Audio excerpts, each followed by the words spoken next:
Hello and welcome to Talking Dogs on a Monday. As you can see, I'm here, I'm back. My community service is done and dusted. Thank you to Barry Call for stepping into the breach. I'm delighted to say I'm joined once again by the exiled one, Tommy Lyons from his Yall base. Lots to look back on from the past weekend, Tommy, but I would suggest it was what you'd describe as a low-key weekend in Irish Greyhound racing, despite the fact there were fine performances at three or four different tracks. We will get to all of them, but that big sort of beacon on the horizon was the action from Toaster with the Irish performing so well in the first round of the Star Sports TRC English Greyhound Derby. So loads to look back on. A good weekend of sport, Tommy. And yeah, it's that time of year. We're getting ready for the Oaks.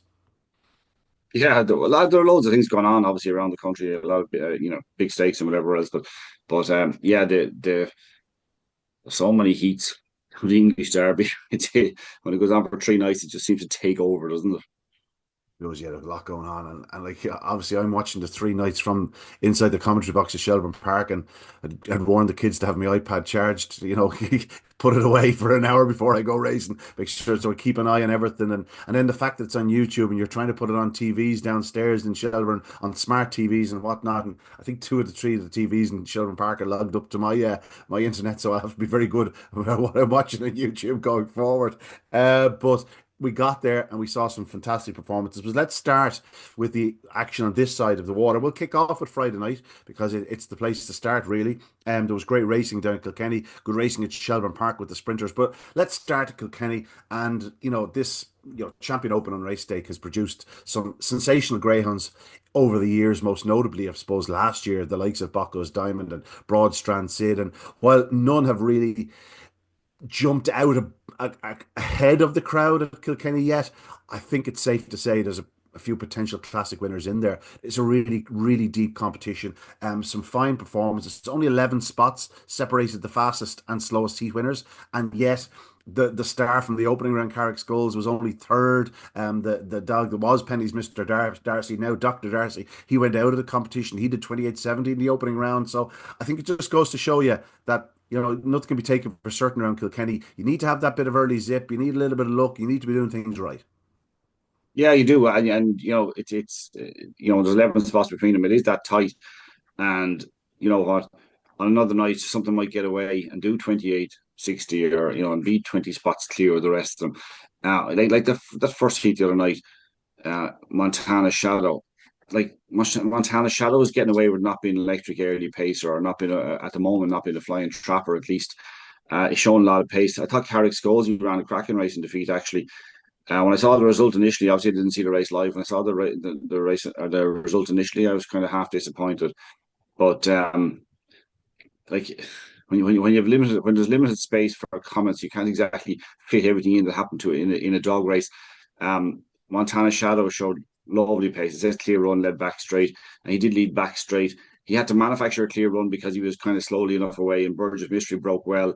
But Carly Scholesy actually didn't break brilliantly, didn't walk out either. But the two dogs seemed to come in a little bit, and he was very tight for space. I thought he ran a brilliant race to actually get by the two dogs going up to the bend, and then just was inclined to move off. Maybe in Limerick, Ireland, sorry, in Kilkenny. I don't know Kilkenny track well enough, but maybe in Kilkenny track, if you're making ground into the first bend, it's hard to run a really tight line if you're running from the inside now, obviously. Yeah, you're you're, And he you're just also moved off a talking. tiny bit. You're Hmm? also talking like last week. He did edge in from trap three.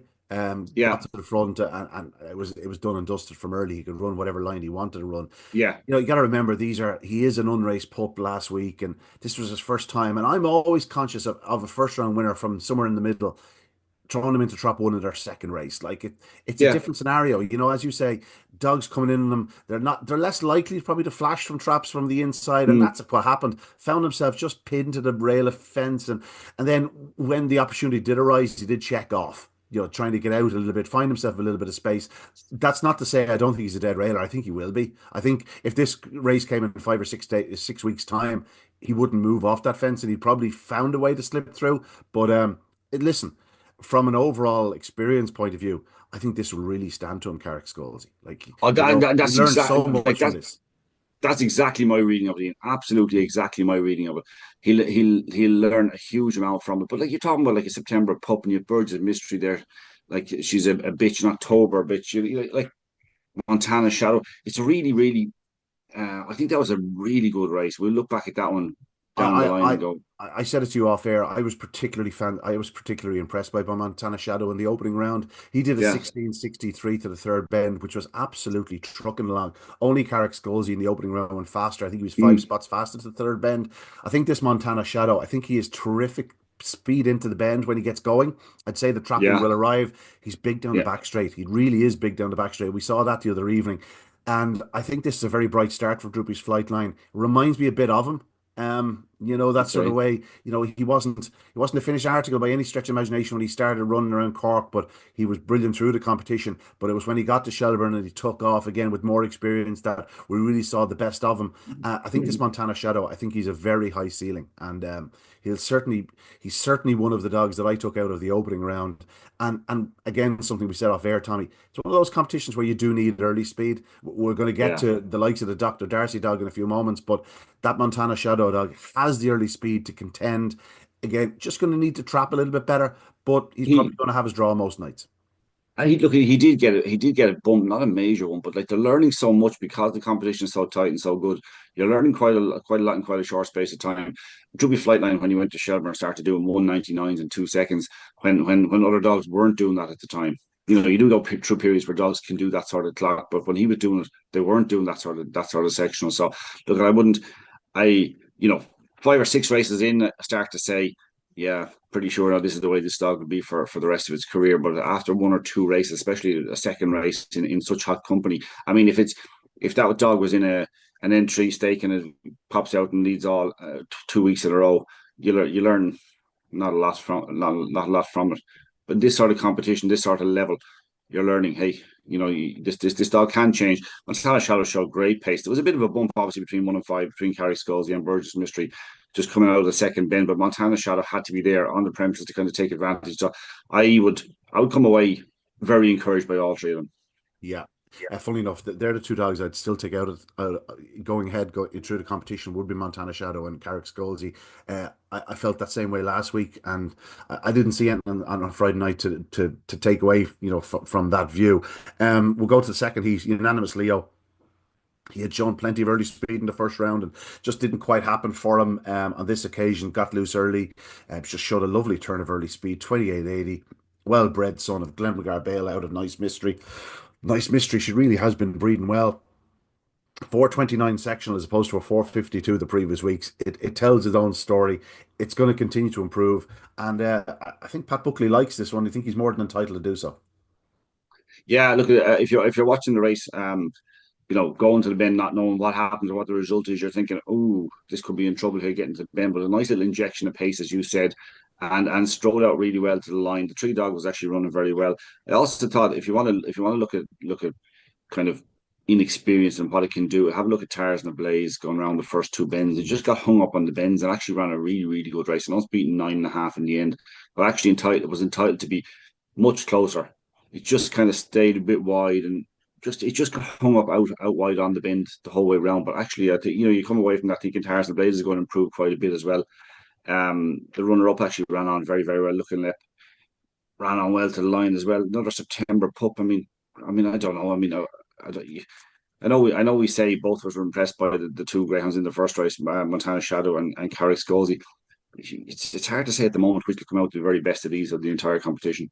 Yeah, Dr. Darcy did fail to qualify back in fifth spot. Having watched back in last week, I had a similar view to you, where Kilkenny was not going to be his track 525 yards, was not going to be his trip going forward, and I know we said way too often, that Shelbourne Park will be where this fellow comes to the fore, and that's where you want him to come to the fore. But Dr. Darcy, like I just can't wait to see him run over 550, 575 yards around Shelbourne Park because he can run. There's no question about it. He did puppish things the other evening. Moved in when there was a gap there, and just he could have found himself in a really bad position. As it was, he took a bump on the opening corner. We got over it. He finishes fifth, but ignore that run. He is an exciting prospect going forward. No question about it.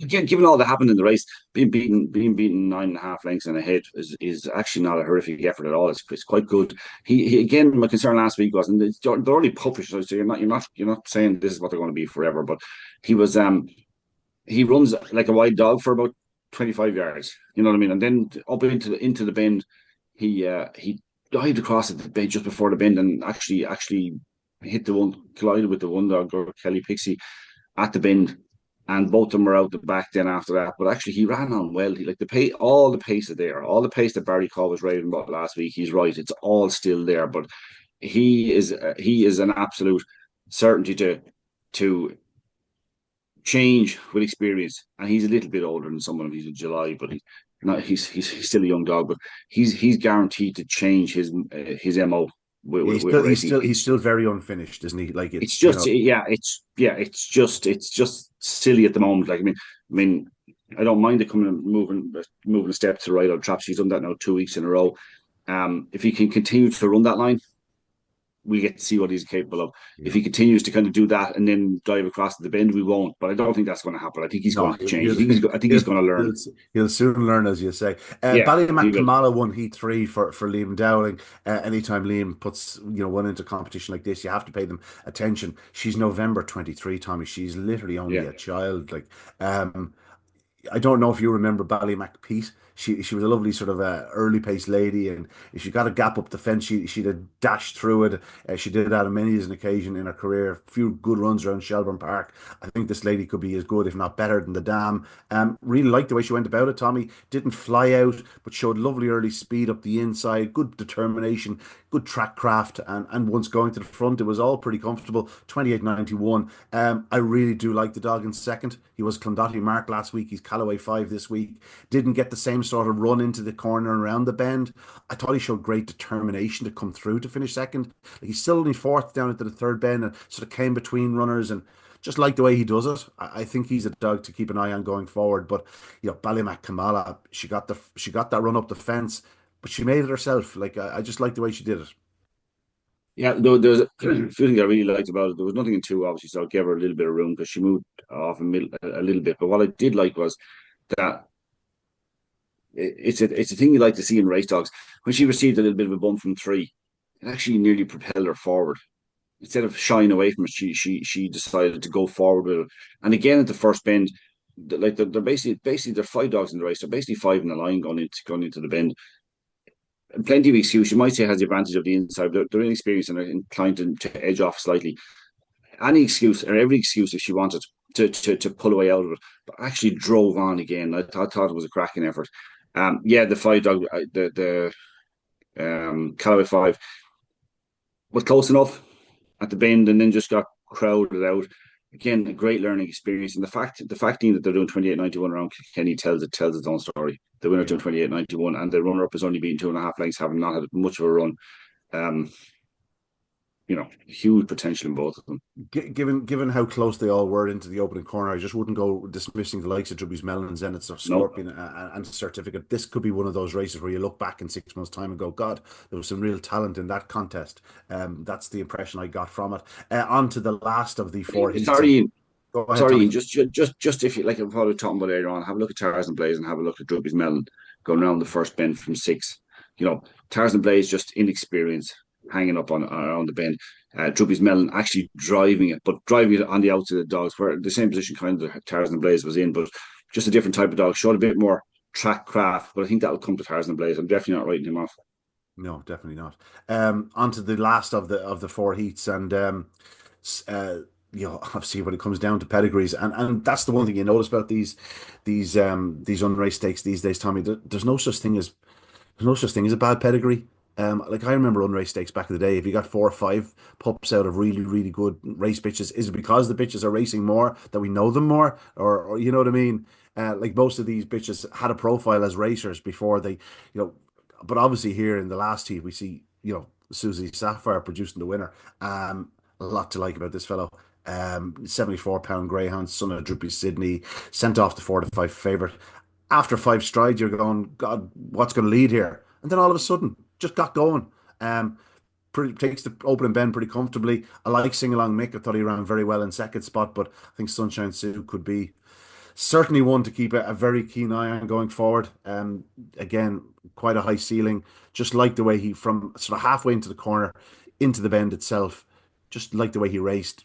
Got maybe a little bit of clip on the opening bend, but it didn't stop him. Sing Along Mick showed good track craft after a slow start. He can definitely go up faster, but there was no catching the leader. get the impression he's going to be entirely uncomplicated. Love the way he gallops. Um, just all seems very straightforward, very fluid, very easy. That's the type of one you want to take away from competition too. I think that 25 yards you're talking about in into the bend, that was deeply impressive because you're saying, how can he get around here? How can he? How can he get a length? He can get a Yeah. head, he can get a neck, he can get half And length. and How can and he the get fact a that it's Deadly Ruben on his inside, who yeah, into the opening corner in the opening round showed huge early speed. So yeah, it's not just one of the also Ramsey's passing and clearing. It's a dog with proper early speed, probably. yeah. I like that winner. I love the way he gallops. Love the attitude as well. And off the last bend, he kind of he looks every bit of his 74 pounds. Yeah, he does. Yeah, yeah, he does. He gallops bigger. It's a good competition, Tommy. Whether we're going to see a Bucco's diamond emerging from it, I'm not sure. But I'll tell you something. There's plenty of them have got. I've got a long way to come and a lot of improvement still left in them, and it's going to be Well, exciting going forward watching them. It should be. It's going to be pretty tight now, the semi-finals and final. we said something. We said something last year. You said it first, actually, before the derby, about 6 weeks before the derby. You said, "I'll have any amount of money you want. That it'll be a new season dog that'll win the derby." Now, these pubs are looking at something completely different. I'm sorry, but when you've got your when you've got all you've got in front of you, like your Bucco's Diamond, Cheap Sandwiches, Bombay, Pats, and probably still Boysport, Bob, all these other dogs that are absolutely out of the top drawer. I'm sorry, that it's not quite the same as last year. If you're only going to win a derby, you want to start doing something special here in Kilkenny early on because it's the level of competition is a little bit higher than it was this time last year. Yeah, no, I agree with you wholeheartedly. What would you be betting now in between the new season dog the derby? It's very early in the year, but you know, I'll be a fraction odds on about the old season, about the established yeah, performers, shall we say? But that's not to say yeah. it couldn't happen. There's Oh some no, no, and there. that's what we want. We want you want a high bar that something's going to have to reach, and if it can, you say, "Wow, what a pup we have on our hands." So that's Yeah, a lot of our, yeah, it's better. a lot of our second season dogs are still quite young and still not overly Yeah, raced, shall we say? So it bodes but well. it's amazing what 12 months can do, isn't it? Or It less than sure 12 is. months. Yeah, absolutely unbelievable. Let's get to Shelbourne Park. We look forward to the remainder of the Champion Run Race Take down at Kilkenny. Again, it's just absolutely necessary viewing. Anyone that has any interest in what happens in a Greyhound game, you have got to keep an eye on the action down at Kilkenny. But off to the Island Bridge Sprint, Tommy. And for my money, perhaps maybe the race of the weekend in the opening semi-final. Stone Park Brown, a dog who we've been speaking of since about his second, maybe first or second race in the Kirby, showing all sorts of early speed. Where I think at one point I nearly predicted he'd win the Dundalk Irish Sprint Cup. Well, he may do. Because I'll tell you something, he put in a big, big run the other night. Definitely his best run to date. But for Epic Ace to pick him up, this was an unbelievable contest, a short head between them. But Epic Ace had no right to win, Tommy. He found a way. If you haven't seen it, folks, just go back into the results from Shelbourne Park on Friday night and enjoy sprint racing at his best. This was a brilliant contest, but what a display by Epic Ace. You know, I watched the first time I watched this. I had the result in front of me, which is not ideal, but I had the result in front of me, and I had looked at it, unfortunately. But I just spent the whole time going, "How does he win? How does he win? How even to the last 25 yards, like how does this dog win?" And you know what the beauty is, right? If you watch the second and third, right? Second being Stone Park Brown beating a short tail, right? If you watch the second and third, he's not. It's not like Stone Park Brown is losing ground to those behind. He's not. He's not. He's running to do Well, to the 18 to dog in the 48. dog in third is Southwind Wild, who Yeah. looked serious earlier in the year, looked serious on Kirby final night from in the sprint. Like he's left. I know he hasn't got his starting right in Shelbourne Park, but like he's still 5 lengths behind them. And like that's the amazing bit about it is that I'm saying, how can he pick him up? How is he picking him up? It's yeah, it is sprint racing at its best because you got a dog who absolutely flies. You got a dog who pops out in fourth place. You're thinking, whoa, now you're in a whole heap of trouble. It's a semi-final of an open contest, and it accelerates and tracks as well to get into second place. Then kind of almost was in the line behind Stone Park Brown, so was kind of deciding where can I go, and it's only when it straightened up it finally decided where it was going to go, and came with a challenge late. I mean, 18:47 doesn't even do it justice, and that's a big time. Doesn't even do it justice. It's a fabulous display. Yeah, massive, massive run. Stone Park Brown is a big future as a sprinter, Tommy. No question about it. Yeah, But Epic Ace, he looks just tailor made for Dundalk, doesn't he? And yeah, it absolutely does. But longer run to bend, better chance to get into the position he needs to get, and long run home as well because he stays really well. But actually, he's the type of dog that bookmakers want to take on every night because if he's going to trap like that, you'll say he can't just keep getting away in the very top company. I, He might. I, I know one or two mightn't take him on that much, to be honest. Okay, man, they will. They will. They always do. It is worth remembering that this fellow debuted at Shelbourne Park in a sprint, did 18:31, which is still probably about the third, maybe fourth fastest time ever done at Shelbourne Park in a sprint, and he was doing it on debut.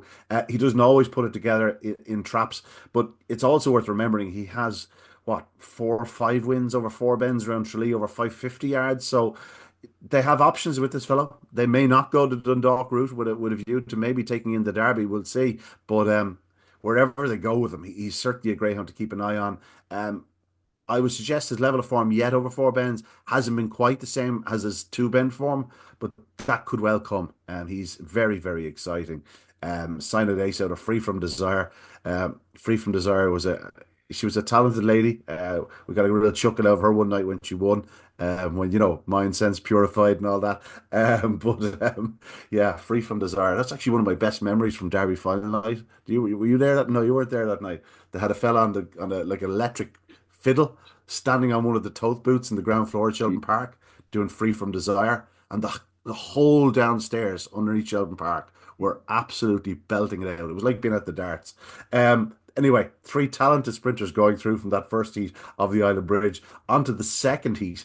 And Jack Kennelly had a good weekend. He's having a good spell of it of late. I know things didn't go great for him on the football pitch a month or so ago, but I'll tell you one thing: his dogs are absolutely flying. This Sonia Ankara was having just his fifth career start. Tommy, 5 from 5, and you know while he's a sprinter and he's winning well, it's nothing too flashy. Like I still sense that there's better to come from this fellow. What I liked about him was he is a pup. He's probably never been, no, never really been led in his life. He took it up in the corner a couple of nights, but he's never been sort of in trouble. He just popped out and just bettered them into the opening corner. It was as easy as you like. Road Exile stays on well for second spot, but he just seems a no nonsense type greyhound. He kind of moved out to make himself a line at the just before the entrance to the bend. He was nearly rubbing shoulders with the one dog going up towards that point, and then moved off to make himself a line. He's a clever tracker. He's a clever tracker. Do you see it? It's a subtle move, and it Yeah. gives him a chance to run the first bend really, really well. My God, he's a clever tracker. Um, how can you crab a dog that can do 1862 and is unbeaten as a September pup and might remain unbeaten? I mean, what a cracking contest! And Road Exile. I mean, he's since Barry last week. He's been in every sprint competition you can think of. Been in every four bend competition you could think of as well. he's, he's Yeah. just, he's just. If you turn up at a Greyhound track, there's a good chance Road Exile was in front of you. You know what Damien Lanigan would say? Uh, But you're like, let's oh, he's danced every dance. yeah. Yeah, 5 from 5, nothing wrong with it. And I still think there's a flying start in it. Do you remember Teresa's Mendoza's dam? She started off her career very, very brightly around Tralee. She got to the final of a juvenile classic. She went deep into a Kirby Memorial and then had some decent form at Shelbourne Park. She actually dirtied her bib one night, I believe, but very, very fast lady. And Yeah, it looks like she's going to start throwing them. She's well bred herself, going back to the Burgess line. But in second row, exile Heath Lawn Best, who's been a model of consistency, like an absolute model of consistency. What did he won? One, two, three, four, five, six in a row between Galway and Shelbourne Park. But it was all in S3, S2, S4, S5, S3, and here he is. And like he's only in the last five yards, 5 strides into the opening corner in that he's headed. Um, he's a type of dog. If you brought him to the UK, he'd probably win 40 races. You know what I mean? Just one of those types of dogs. He's a February 22, but like just absolutely seems to relish it. And the way he's been racing at the moment, you just couldn't completely dismiss him from drop one in the final. A cracking final. It's always a good sign, Tommy, when you walk into Shelbourne Park and someone who you would normally regard as a little bit sort of, how would you say it? Be careful. Rusty, Be careful. rusty, yeah, would say to you, we've a cracking sprint final to look forward to on Friday night, don't we? It's not something that people would Yeah. often say, "Oh, sprint final, Yeah. sprint final." But this is one where you can actually go, "God, I'm looking forward to this. This could be a right good final." This will be a right good final, Ian. I It's interesting, like we're talking about what Sonia and Cora did the other night. Have to do it again because Stone Park Brown is in two. Yeah, Have to, yeah, and we'll have to do it a little bit quicker as well, which is a great test of it. yeah. Road Exile probably has a well, so Road Exile could make it a very tricky draw for Epic Ace. You can make it very tricky for everyone. If he pops out as Yeah, this, he's twice nominated for Sprinter of the Year. Like, he yeah. picks up these sort of competitions for fun. If he popped out, like he hasn't done that yet, but he's still a big player. It's just a great competition. I'm gonna side with Sonia and Cora based on the draw. Are you? Hmm. Well, fair play to you, Tommy. Well, I'll tell you what, that's what you're here for, to make the big calls.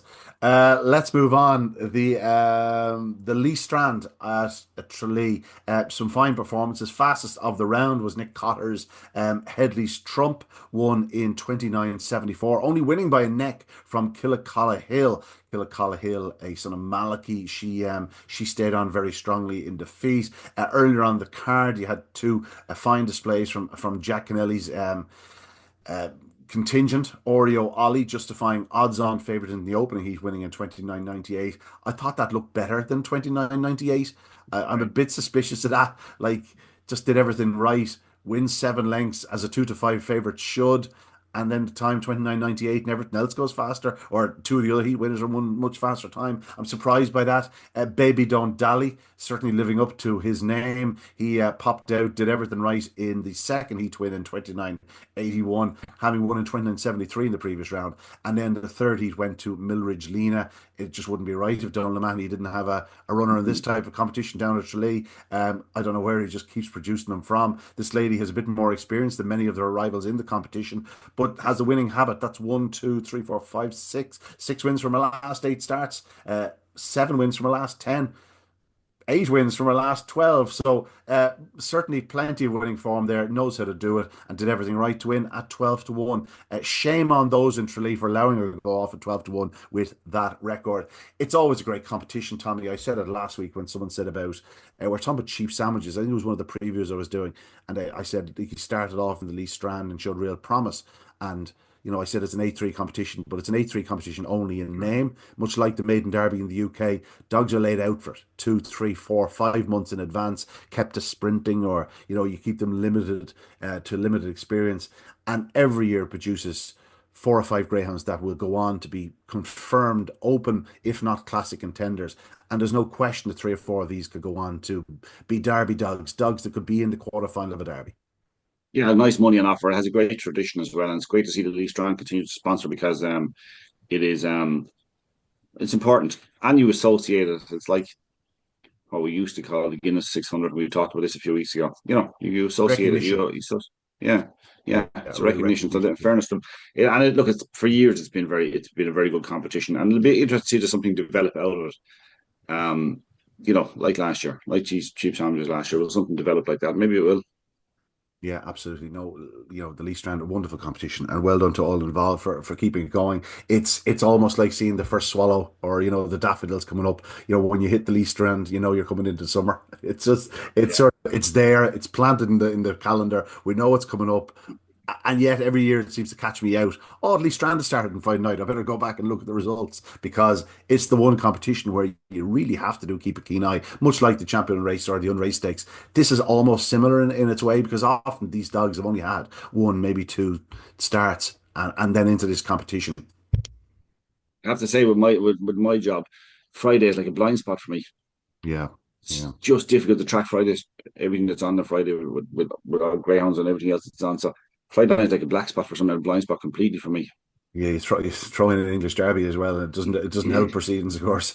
Yeah. We'll Yeah. move on, Tommy, because at Curraheen Park on Saturday night we saw the final of the it was it was a good prize, the Spring Derby, with €7,500. It's an A2 competition, but I think we're both of the opinion that Duro Star will be more than an A2 performer going forward, albeit it won't be over 525 yards.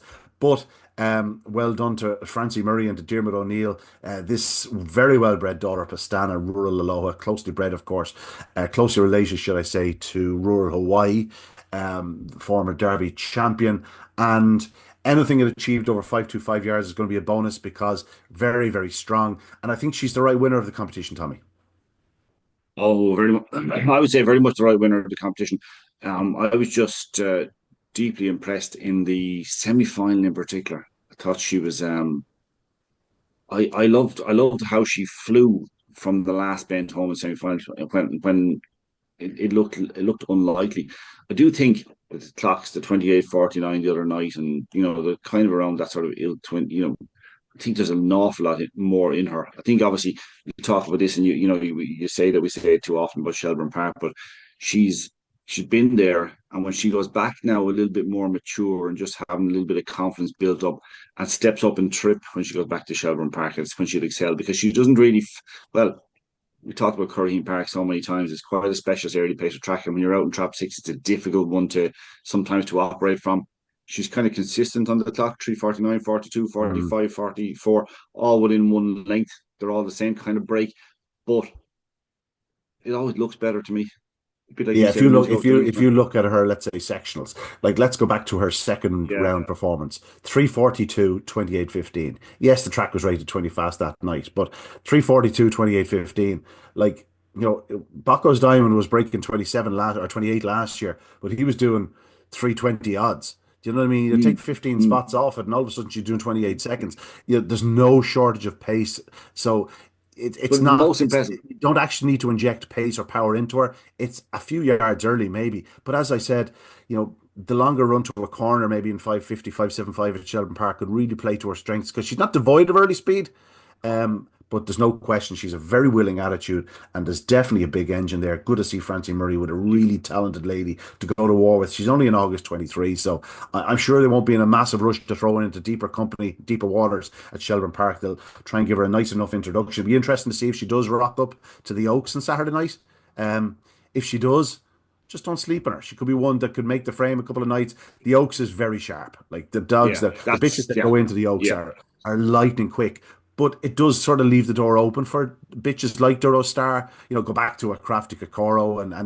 bitches like that can pick their way through. Um, all I know is that she's probably better off in a contest like that where there's massive early speed than she would be in a race where there's not so much early speed, where she might just find herself in traffic. In this situation, It, she might find herself slipping in behind, getting a bit more experience at Shelbourne Park. small touch of the Dr. Darcy's about it, Mm. in the sense that just to get a chance to show her pace. She's not devoid of it, but I think like you think you're right. If she went into the Oaks next week, would she cope with them going to the bend? I'm not sure. I definitely think she's developing in that. Yeah, she only Mm. had 6 runs. She's developing in that sphere in terms of having a bit of early pace and all that. But I just I just love watch. Barry was raving about the video last week from of Dr. Darcy, and from the last bin. It's a low camera. It gives you kind of a chance to see it properly. It's not the same in Curraheen Park, but watch Duro Star last week, even watching the final, but watching the semi final again. The determination with which it picks up and flies home. Love it. Absolutely love that. Yeah, no, lots to like about Duro Star. Well done to all involved. Won the Curraheen Park Spring Derby. Second was Drumshambo Susie, obviously very well bred daughter of Susie Sapphire, an amazing charmer back in third. There's some decent sort of dogs in that. I saw the microchip dog in Shelburne. He's a nice turn of early speed. He was 8-1 in the final. So it just goes to show there is a bit of quality there in that contest. Now, Tommy, that's the action from Ireland. In just a moment, we're going to get stuck into the English stuff. Curraheen Park Greyhound Stadium is celebrating 25 amazing years. Join us Friday, May 16th for a fantastic night to celebrate with half-price entry, free finger food and live music after the racing. Gates open from 6 p.m. Don't miss the party at Curraheen Park. And now, Tommy, a slight matter of proceedings across the pond. We have the Star Sports TRC English Greyhound Derby to look forward to. Irish not going over with such huge numbers this year, but they did perform admirably in the opening round, winning 14 of the 32 heats. Considering there was quite a few heats without Irish runners, it's a pretty significant number. We had 22 progressing from our 31, and we have we do have to mention that the top three fastest times all came from Irish runners: the Laddie Da, Lenny's Desire, and of course Balnabola Joe. So three very exciting prospects, three very exciting greyhounds with big hopes in the Derby. But of course, Bocco's Diamond also progressed. He didn't do things completely as you'd hope. After a couple of strides, you're going, oh, here, what's after happening here? The dog in 4, Killyford Gorham, absolutely rocketed from traps. I never saw a start like it. I saw someone describing it as an absolute freak start. He will never repeat that. He did a 395 for a dog who's a 6 bender. That's some achievement. But as a result, he was right in the spot where Bocco's Diamond wanted to be on the opening corner. And Bocco's Diamond didn't really pay that much attention to him. He edged in on him and took a couple of bumps, but his quality showed from the second bend. And yeah, he's after working hard to get to the front, but he tied up a little bit, won in 29-23. Time is completely irrelevant. The fact of the matter is he won, but it wasn't flawless, shall we say. And I know you're going to have something to say about that. Yeah, I mean, I do because I said I declared to you in the past and to Barry here last week about, like, I just really like this dog and I really want him to go and achieve, and I'm kind of half nervous watching him every week, wanting him to go and win. But like, I'm also, if I'm a punter and I'm looking at this cold, there's a few factors. One, it's Toaster. Two, it's a long English Derby with a long run to the escape, and three, it's that first bend. He didn't track it like I'd hope he would. Sometimes in a dog race, something can pop out of, run off the bend and cause you a bit of trouble, or get bumped and cause you a bit of trouble. He could see the dog in front of him from the moment. Like you said, the dog did a 395, absolutely rocked it out. Now we have to point out with that in a solo, I think Bocco's Diamond has a 393, and maybe if he gets back to that level, nothing's going to see him, and it doesn't matter. He'd go on and win an English Derby, and hopefully that can happen. But like, if I don't have concerns at this stage, then I'm pointless me being on here. He's 4-1 for winning an English Derby, and he got a perfect look at the dog in front of him, the Killyford dog in front of him, and I still bumped into him. I don't know. I don't think that should have happened, and I don't think that's the dog's fault. I think it's just the way the track is configured. But you would like him to be clever about it. I mean, he was sensational. He was just too good. His early pace was just too good for everything in the Irish Derby last year. He was sensational. I say, like, when I talk about it, I say I'm concerned. I'm not concerned. I just worry that he'll get, we'll taint what we saw last year in the Irish Derby. I want to be talking about him like a Spanish battleship, like a Mick de Miller, with a fondness and a memory that people have of greyhounds, that people talk about them even though they never saw them. That sort of way. That's what he wants. I want to build up some greyhound. And at the moment, the dog that can be in that category is Bocco's Diamond. And that's why I kind of wanted to do things right and go and do it. And maybe he will. Maybe what did he do the other night? 407, 408 the previous week. He's much better than that. I still think he's the one dog in the competition that can go sub 390, but he's a long way off at present. That's 2 runs in Shelbourne Park or in Toaster, and both nights he's missed a kick. Both nights he's just found himself with a little bit of traffic and stuff. And we do have to remember as well. We have to give him a pass to a point. He's probably only seen about 4 rivals in his life. When you think about it, like, it's all been too easy for him. He's only suffered 2 career defeats, and he's still probably learning a little bit, because it's not too often he's seen dogs in front of him. He's certainly never seen a dog break like that the other night on him. He's never seen a dog after 3 strides been 4 lengths clear. I don't even know how that's possible, to be honest. I don't know how it's possible either. But like, the point is not that we're not trying to find flaws in the dog. We're trying to find flaws in the price at 4-1 or 7-2 even in a place to win an English Derby, when in the first 2 rounds he cleared not the first round and the previous round before that, his first run in Toaster, he's not been the dog of Shelbourne Park last year during the Derby, but we have to trust in Graham Holland that he knows this is a long competition. There's a long run to the escape. There has to be a certain freshness about the greyhound to be able to get through it and produce at the end of the competition. How many times have we seen really good dogs go all the way to the final and then fluff their lines in the final, because it does take an amount out of you. It's like I always say about Cheltenham Gold Cups. Every Cheltenham Gold Cup winner, you don't realise how much it takes out of them until they try to come back the following year. So it's only the special ones that can make it 2, the ridiculously special ones that can make it 3. It's just because it takes a toll. It's the same thing. There's a toll being taken out of all these greyhounds every week by running around Toaster and then running all the way to that escape and whatever else. It's just a nuance. I'm not trying to make a fault in Toaster. It's just the way it is. And if you want to go and win English Derby loads, every previous English Derby winner at Toaster has done that and figured out how to cope with it. but it is a difficulty. And at the moment, whether it's 7-2 or 4-1 is a fair price, I'm really not sure. Yeah. Listen, I'm pretty hopeful that in 4 weeks' time we'll be gone. Should have taken some of that 7-2, 4-1, right? No, But no. like, but from a punt, from a strict punting point of view, it just wouldn't make sense at this moment in time. Simple as that. No, exactly. And I do think I did come away from it thinking the top of the market was going to win English Derby now. Yeah. The ones that were prominent before the start of the first round. I think they're the ones that are going to win this English Yeah. Derby. That's what I came away from Graham it. Holland is not just single-handed, of course. He has Yeah. of his runners, Cheap Sandwiches, Bombay Pat, Fay Point Harvey, Fay Point Susie, Val Tashadelic, all of which won. And joining them will be Croker's Planet. 7 of his 9 progressed, and in reality, it's not just Bucco's Diamond for him. Whereas many other trainers have sort of one go at this, he has 3 or 4 goes. Well, maybe two other goals, shall we say, because Cheap Sandwiches and Bombay Pat are as far clear of the remainder as Bacco's Diamond is potentially of anything else if he produces his best. But Cheap Sandwiches just purred the other evening. Again, didn't take a flyer, but just found his way. Just showed terrific early speed. Bombay Pat did Bombay Pat things. He left plenty of room at the start, raced up into the corner, went around them and showed huge pace. Again, it's just like he's as fast as any greyhound on the planet. But the problem is those first 5 strides. And this is the track to catch you out. Mm. If you don't do those first 5 strides, and that's the only concern with Buckles as well.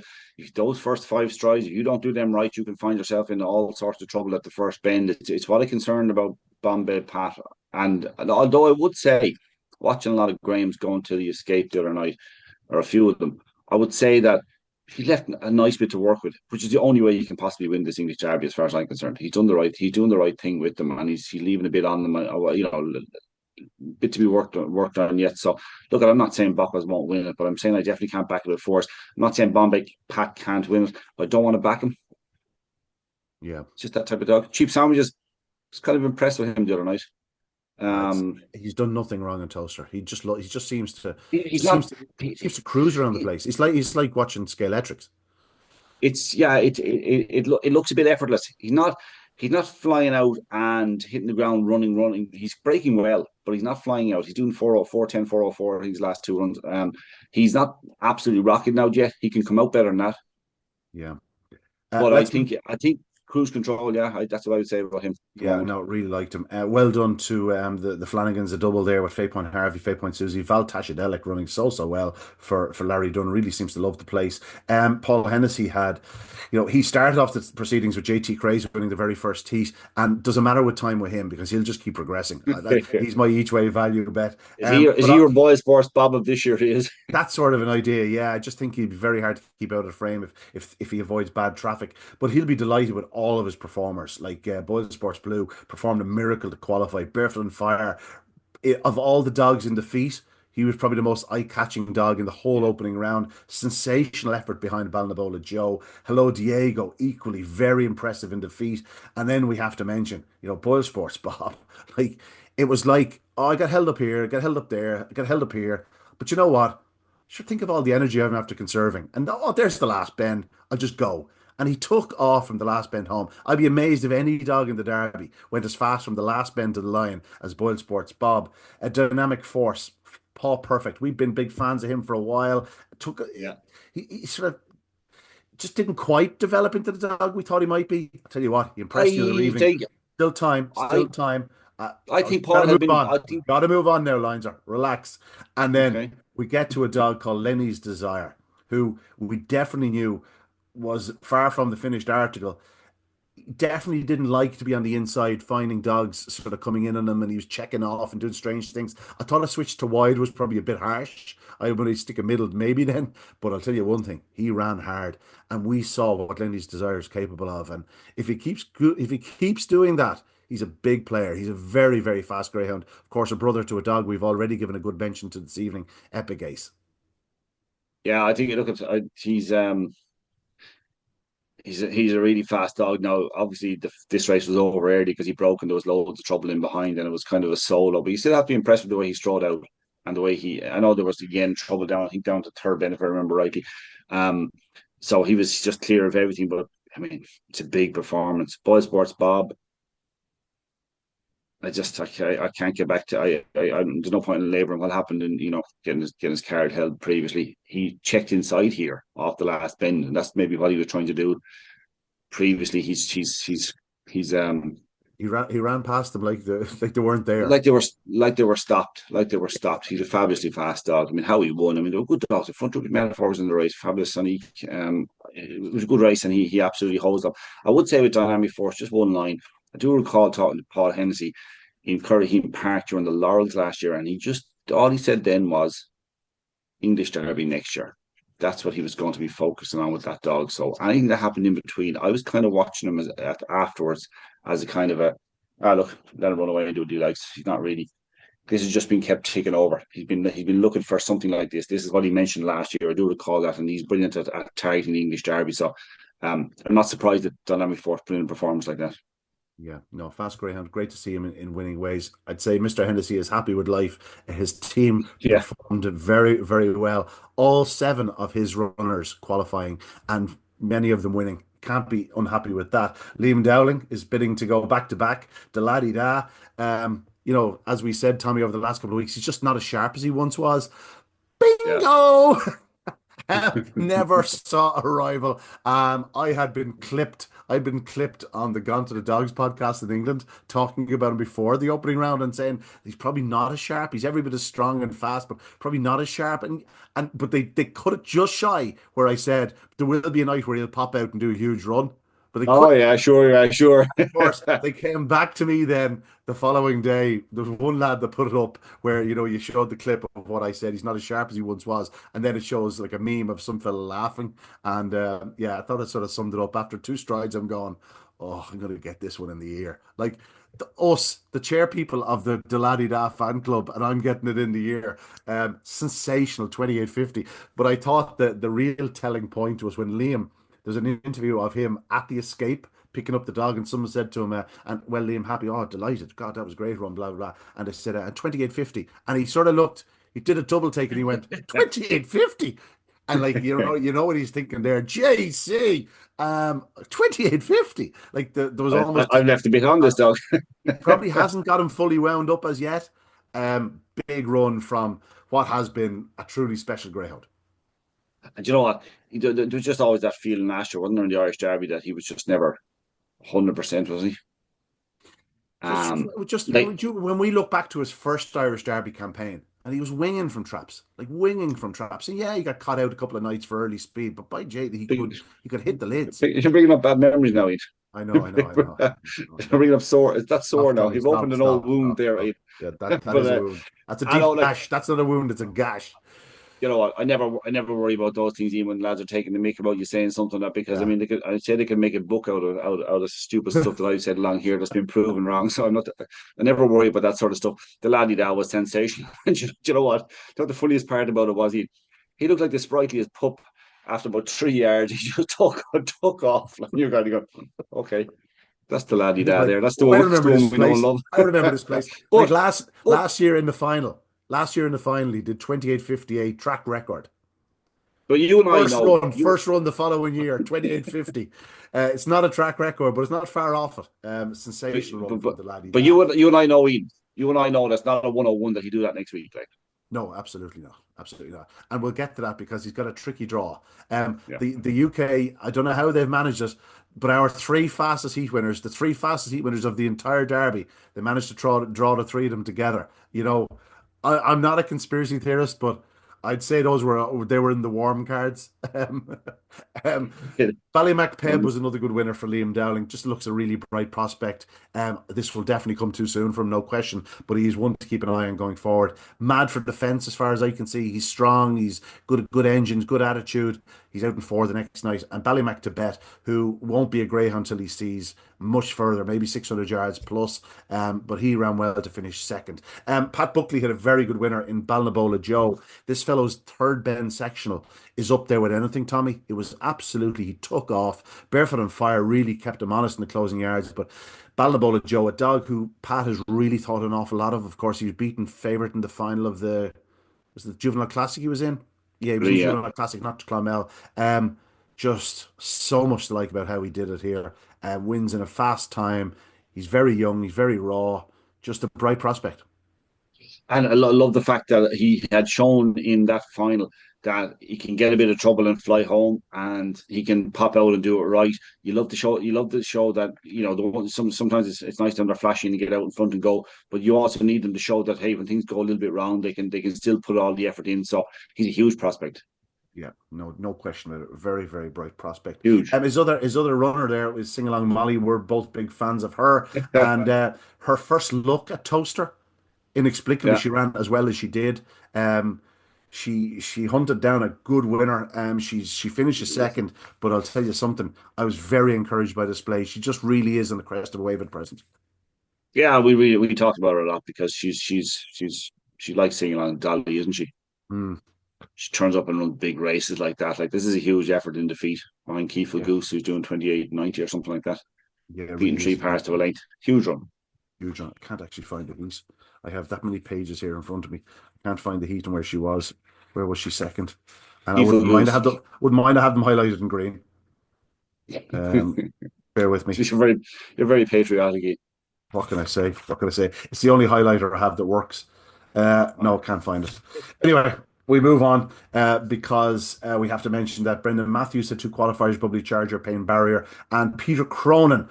Solomeo lowering the colours of March on Freddy. At the odds, I was more than willing to take on March on Freddy, just not quite sharp enough for Toaster, I would suggest. Now, he did completely miss it, but Solomeo, first run in Toaster, I just got the impression from him. I wouldn't say there's been an awful lot of work done since the Kirby final. Yeah, look, he came back quite a bit to close home. March on Freddie. Excuse me. March on Freddie flew home as well and ran a good race in defeat. I'm not his biggest fan because you like a dog of his ability to get to win more often. And I actually thought he was a dog that could compete in an Irish Derby last year. That could be a player in it, a real player in it. He's a really fast dog. He showed that in rounds of the Irish Derby. When he gets a run, he can do a huge time. He actually ran a cracking race. But Solomeo, I would think, 29 out of 2, I think that's a minimum of what that's capable of doing. I'd say Solomeo will improve quite a bit. Yeah. Tied up nicely, comes after the line. I don't mind that. I quite like it. I know you're saying they have to go all the way to the escape, but when they tie up like that, you kind of think that they're not really chasing it anymore. No, they're And sort of conserving that energy where other it's stronger not running taking dogs out. are It's not really taking running it out hard of into them. the finishing hard and the following that here all the way to the escape is taking a real toll. If they're fading back, especially going back a couple of places like Solomeo did going to the escape, you kind of think they know they've run the race now. Yeah.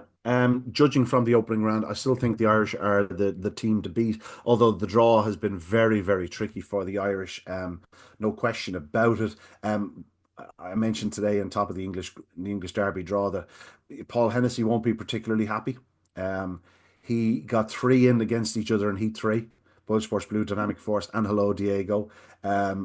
Each of his runners seem to be drawn in hard. He too is a cracker. Deladi Da, Lenny's Desire, and Balnabola Joe, the three fastest heat winners drawn against each other, and then go to the very end of the day and Heat 16. We have the likes of Fate Point Harvey, JT Craze, Cheap Sandwiches, and Boyle Sports Bob taking each other on.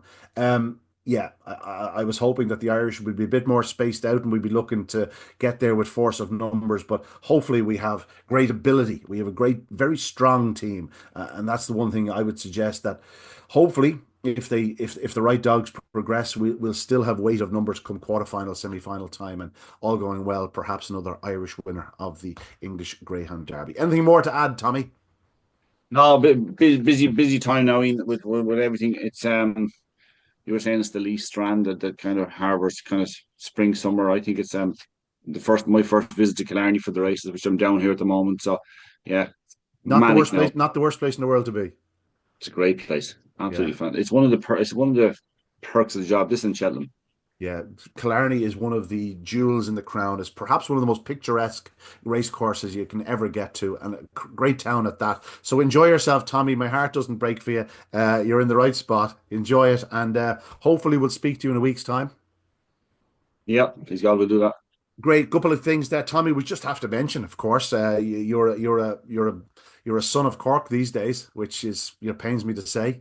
Proud dub and flying the flag for Cork. But Curraheen Park are celebrating 25 years since the official opening this Friday night. A special place. It's been a great introduction to the Irish Greyhound racing. It really was the jewel in the crown when it opened back in 2000. I spoke to Noel Holland itself during the week, and it's hard to believe it's 25 years ago, but some great memories of the place.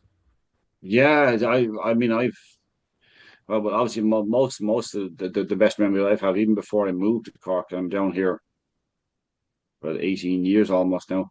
Um, were Laurel's finals where you could hardly move inside in the place, and the crowds with them, and they were just doing a lot of great nights. A lot of them are associated, I suppose, with the dogs that you enjoy watching, local dogs, how they're greeted in Curraheen Park. So yeah, it'll be a good night. It'll be there Friday night, hopefully.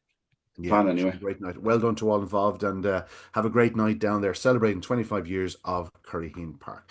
That's it from us. Again, don't forget to check out Barry Drake's podcast on Thursday. Again, like and subscribe. It really does wonders for the channel and for Greyhound sport, Irish Greyhound sport. So get it out there, spread the word. But that's it from us this evening on this Monday evening. Great racing to look forward to both sides of the Irish Sea. Best of luck to the Irish runners in the Star Sports TRC English Greyhound Derby. And of course, Sporting Press Irish Oaks gets underway at Shelbourne Park on Saturday night. What superstar will we see emerge this year? I don't know, but all I can tell you is it'll be pretty hot. That's it, though, from us on this Monday evening. We'll see you next time. Good luck, good evening. God bless. This podcast was brought to you by Greyhound Racing Ireland.